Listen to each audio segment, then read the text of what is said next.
I'm sharing something I've never shared before about my residency, and I've been kind of scared to talk about it, but I think it's time. As you may or may not know, I did my neurosurgery residency from 2007 to 2013. At the time, neurosurgery wasn't a full residency, so I did a 1-year internship in general surgery. So I was essentially a general surgery intern for 1 year in one of the most toxic residency programs in the country. And honestly, right now, I feel kind of weird talking about this, but I think it's important for us to speak out. We were graduates of medical school. We were MDs, we were doctors, and we still had to wear short white coats during our internship, as well as white pants. Everyone could identify us in the hospital as surgery interns. Kind of demoralizing, honestly. And more importantly, do you know how hard it is to find white pants in winter?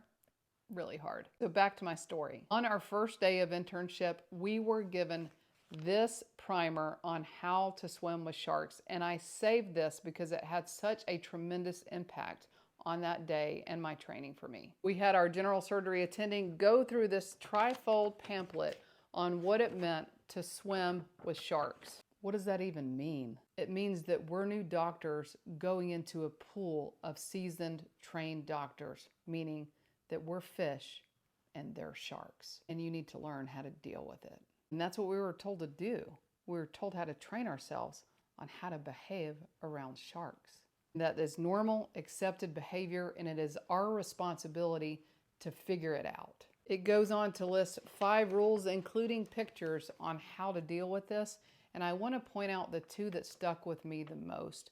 Rule number 2 is do not bleed. And I quote, "It is a cardinal principle that if you are injured by accident or by intent, you must not bleed. If you make a mistake, don't show it. If you're hurt or you're sad or you're overworked, don't complain. If you get yelled at and you don't react, it's to your advantage, because diligent practice will permit the experienced swimmer to sustain a serious laceration without bleeding and without demonstrating a loss of composure, and the control of bleeding has a positive protective element for the swimmer. So if you're damaged and you don't show signs of weakness, the shark will be confused and they won't attack you."